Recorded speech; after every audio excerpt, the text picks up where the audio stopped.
ஒரு கட்சியில ஏற்படக்கூடிய ஒரு சில கருத்து முரண்களா இருக்கட்டும் அல்லது அவங்களுக்குள்ள இருக்கக்கூடிய சின்ன சிக்கல்களா இருக்கட்டும், நான் புதிதா வந்த ஆளு, இன்னும் சொல்ல போனா பல காலங்களாக அது தொடர்ந்து வந்து கொண்டிருந்திருக்கலாம். அதுக்கான என்ன காரணின்னு ஆராயிற இடத்துல நான் இல்லை. ஆனா கட்சியுடைய உழைப்பும் அதனுடைய வேலையும் அடுத்த கட்டத்தை நோக்கி நகர்வை நோக்கி என்னெல்லாம் பயணம் பண்ணணும் அப்படிங்கிறத பற்றி தான் இன்றைக்கி எல்லாரும் பேசியிருக்காங்க, அவங்களுடைய கருத்துக்களை சொல்லியிருக்காங்க.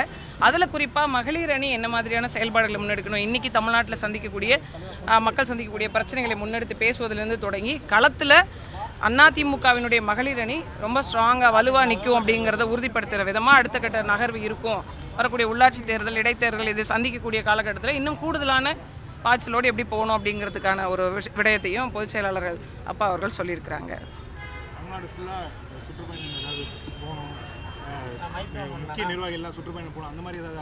இல்லை, விரைவில் ஒவ்வொரு மாவட்ட ரீதியான ஒரு பெரிய கட்டமைப்பு, அதாவது ஏற்கனவே இருக்கக்கூடிய கட்டமைப்புகளில் புதுப்பிக்கின்ற விதமாகவும் அதுக்கு புத்துயிர் பாய்ச்சுகின்ற விதமாகவும் ஒரு மிகப்பெரிய ஒரு திட்டம் இருக்குது. அது விரைவில் அப்பாவே சொல்லுவாங்க. அதுக்கான அடுத்த கட்ட நகர்வை நோக்கி சில பேருக்கான பொறுப்புகளும் வழங்கப்படும். அதை பொறுப்பெடுத்து அவங்க முறைப்படி செய்வாங்க அப்படின்றதையும்.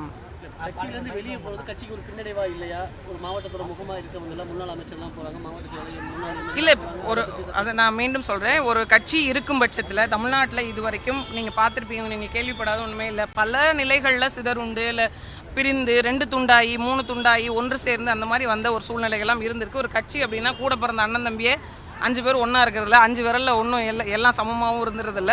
ஸோ நிறைய கருத்து வேறுபாடுகள், முரண்கள் வரும்போது ஒரு சில விடயங்கள் நடக்கத்தான் செய்யும். அதை மட்டுமே உற்று நோக்கிக்கிட்டு இருந்தோம் அப்படின்னா அடுத்த கட்ட பாய்ச்சலுக்கு போக முடியாது. நாங்கள் உத்வேகத்தோடும் இன்னும் அடுத்த கட்ட பாய்ச்சலோடும் தயாராக இருக்கக்கூடியவர்களாக ஒன்று கூடி இன்னைக்கு கலந்து ஆலோசிச்சிருக்குமே தவிர இந்த பாசிட்டிவ் வைப்பில் இருக்கிறோம் அப்படிங்கிறத நான் உங்களை சொல்கிறேன்.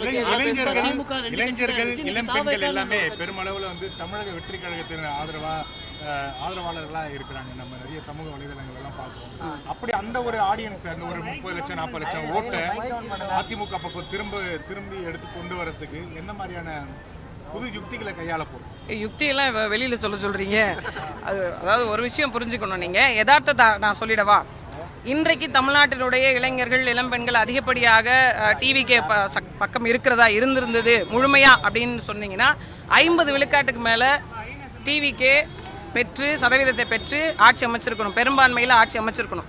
அப்படி ஒரு சூழ்நிலை இல்லை. நீங்கள் திமுகவும் அதிமுகவும் வாங்கியிருக்கிற வாக்கு வித்தியாசத்தை நீங்கள் பார்த்தீங்க அப்படின்னா இவங்க வெறும் 35 வாங்கியிருக்காங்க, அவங்க 45க்கு மேலே, அதாவது நான் கூட்டணி கட்சி இல்லாமல் சொல்கிறேன், 45க்கு மேலே வாங்கியிருக்காங்க.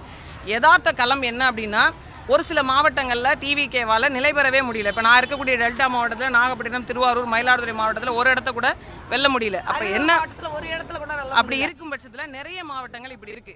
இதில் இளைஞர்கள் அங்கே இல்லாமல் இருந்துட்டாங்கன்னு சொல்ல வரீங்களா? அப்படி இல்லை. அங்கே இருக்கக்கூடிய களம், யதார்த்தம், அரசியல் புரிதல், இது எல்லாத்தையுமே கணக்கிட்டு தான் நம்ம சொல்ல முடியும். இன்னைக்கு சென்னையில் இருக்கவங்க பல பேர் பல தொகுதிகளில் அவங்க வரணும் அப்படின்னு இளைஞர்கள்லாம் சேர்ந்து ஓட்டு போட்டிருக்காங்க. இன்னைக்கு அதே இளைஞர்கள் இன்ஸ்டாகிராமில் எங்களுக்கு மின்சார தட்டுப்பாடு இருக்கு, பெண்களுக்கு பிரச்சனைகள் இருக்குன்னு பேசுறாங்களா இல்லையா? இந்த தேர்தல் அப்படிங்கிறது தமிழ்நாட்டோட அரசியலை தீர்மானிக்கின்ற தேர்தலா அப்படின்னு கேட்டீங்கன்னா நான் இல்லை அப்படின்னு தான் சொல்லுவேன். இது யதார்த்தமாக நீங்கள் எடுத்துக்கிட்டீங்க அப்படின்னா இதுதான் அப்படியே அடுத்து வருமானா? இல்லை. அதற்கு மாறாக ஒரு களத்தை தான் இந்த சூழ்நிலை உருவாக்கி இருக்குன்றதை உங்களை மாதிரி நாங்களும் அதை அறிஞ்சிருக்கோம்.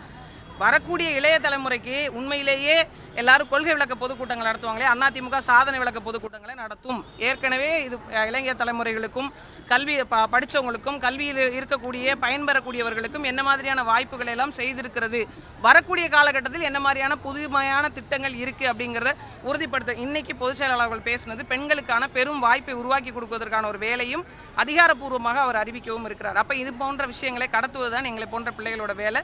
அதை இளைஞர்களுக்கு நாங்கள் சொல்லுவோம். அரசியல் இப்போ கட்சிக்காரர்களுக்கு மட்டும் அரசியல் பயிற்சி பற்ற இல்லை, ஒட்டுமொத்தமாக தமிழ்நாட்டில் யாரெல்லாம் அரசியலை பற்றி புரிதல் வேண்டும் நினைக்கிறாங்களோ எல்லாருக்குமான அரசியல் பயிற்சி பற்றை வழங்குவதற்கான ஏற்பாடுகளும் செய்யப்பட்டிருக்கு. அப்போ புரிந்து கொண்டு நீங்கள் வாக்கு செலுத்துங்க, அதை நாங்கள் ஏற்றுக்கொள்கிறோம்.